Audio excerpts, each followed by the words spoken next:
आप देख रहे हैं फतेहपुर हलचल न्यूज चैनल और मैं हूं रमेश मोहन शुक्ला। मुझे विश्वास है अब तक का आपका दिन शुभ रहा होगा। आप स्वस्थ होंगे, सानंद होंगे और प्रसन्न होंगे।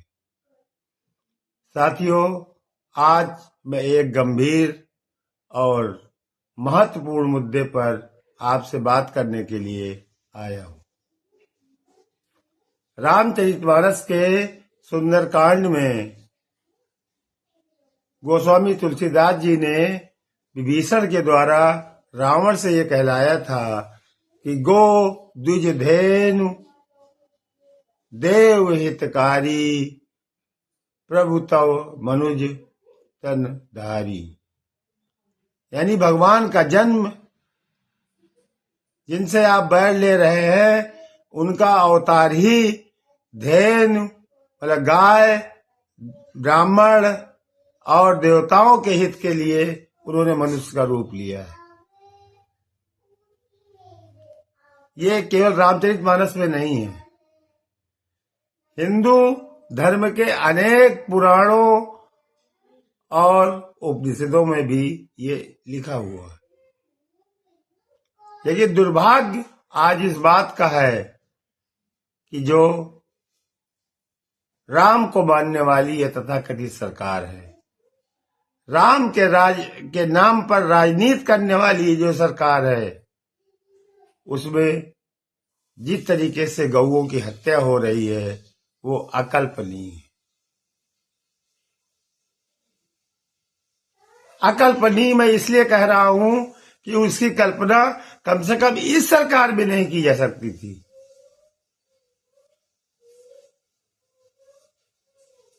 जिस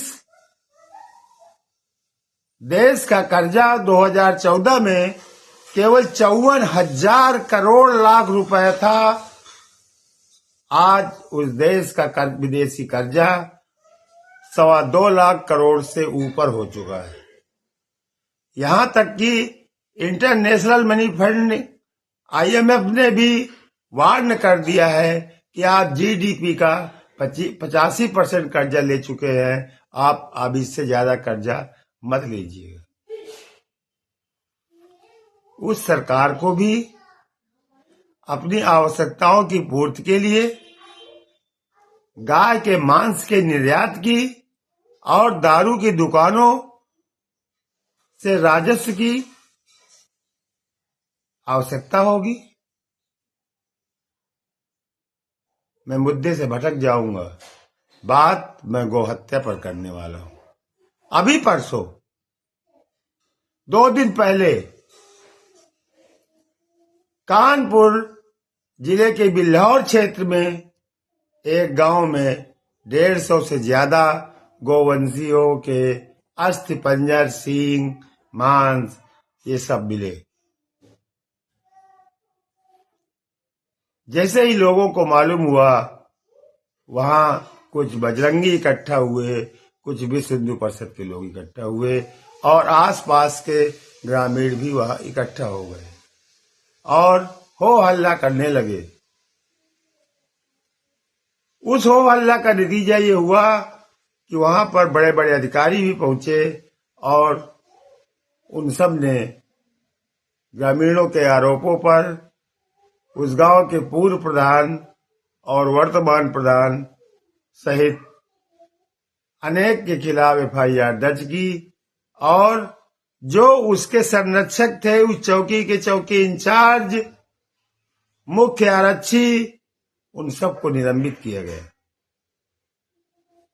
ये मात्र एक घटना है नमूना के लिए। योगी जी, आपने उत्तर प्रदेश में बहुत सारी गौशालाएं खुलवाई हैं।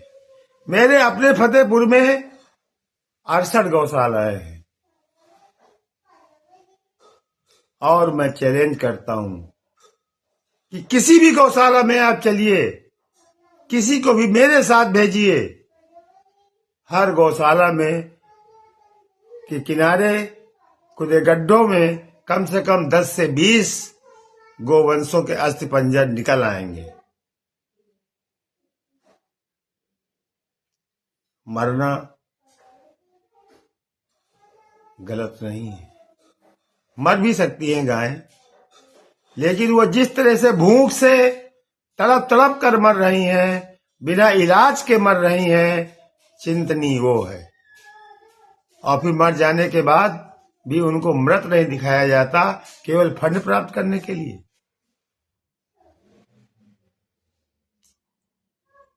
उत्तर प्रदेश और बिहार से जुड़े हुए सटे हुए जितने भी जनपद हैं, चाहे वो गाजीपुर हो, देवरिया हो, बस्ती हो, वहां से हजारों की संख्या में गायें तस्करों द्वारा बिहार ले जाई जा रही हैं और वहां काटी जा रही हैं। अभी आप लोगों की याददाश्त में होगा कि कुछ दिन पहले देवरिया के एक युवक को गो तस्करों ने ट्रक में बैठा करके किस तरह से मार डाला था। साथियों,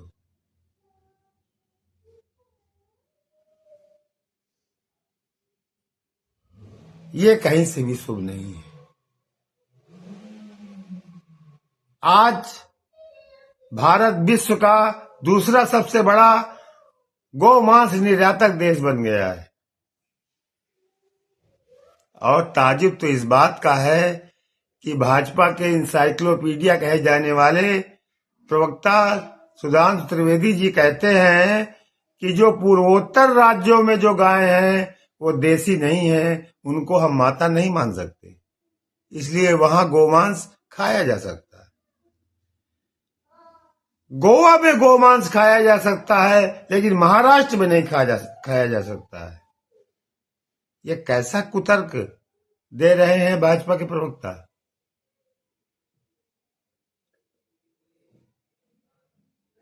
शायद हमारी जैसी पीढ़ी के लोगों को याद होगा कि 1966 में जब गोवध के खिलाफ आंदोलन चलाया गया था और उस समय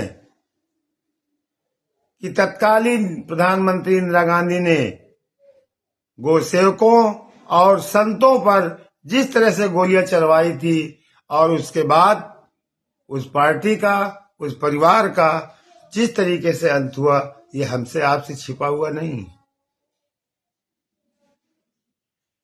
आखिर चाहती क्या है सरकार? क्या यही एक दो मत बचे हैं राजस्व अर्जित करने के?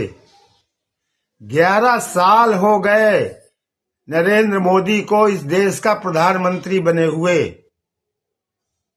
यदि वो चाहते तो 302 और 289 जैसे पूर्ण बहुमत की सरकार में गाय को राष्ट्रमाता घोषित कर सकते थे, लेकिन नहीं किया। नहीं किया क्योंकि उनको गोमांस के निर्यात से पैसा चाहिए था। चंद पैसों के लिए जो राष्ट्र की अस्मिता बेच सकता है, वो राष्ट्र को बेचने में उसको कितनी देर लगेगी कहा नहीं जा सकता। और दुख इस बात का है, जैसा मैंने पहले भी कहा कि यह आश्चर्यचकित है। आश्चर्यचकित इसलिए है कि भाजपा गो भक्तों के नाम पर, राम भक्तों के नाम पर, हिंदू धर्म के नाम पर इस देश में सत्ता में आई थी। यदि ये सरकारें कोई दूसरी सरकारें करती तो शायद इतना दुख नहीं होता, लेकिन आज दुख अकल्पनीय है। मैं फिर चैलेंज कर रहा हूं यूपी वाले बाबा को भी और दिल्ली वाले बाबा को भी कि आप उत्तर प्रदेश के किसी भी गौशाला में लिवा चलिए मुझको, अपने विश्वास पात्र किसी अधिकारी को भेज करके मैं आपको वहां दिखा दूंगा कि हर गौशाला में कम से कम 20 से 30 गोवंशों के अस्थिपंजर दबे पड़े हुए हैं, और ये गौएं केवल खाना पानी की वजह से मर रही हैं। अव्यवस्थाओं की वजह से मिल रही हैं, मर रही हैं। यदि नहीं करनी थी आपको व्यवस्था, यदि नहीं था आपको अपने प्रशासन पर कोई नियंत्रण, तो गौवंश को अन्ना ही छोड़ देते। फिर इस नौटंकी की जरूरत क्या थी? जब गायों को मरना ही था तो वो कट कर भी मर सकती थी और भूखे रह करके भी मर सकती थी। साथियों, ये बहुत बड़ी समस्या है और बहुत बड़ा पाप भी इस भाजपा सरकार के लिए। आप देख रहे हैं फतेहपुर हलचल न्यूज चैनल और मैं हूं रमेश मोहन शुक्ला। धन्यवाद। जय हिंद, जय भारत, जय संविधान।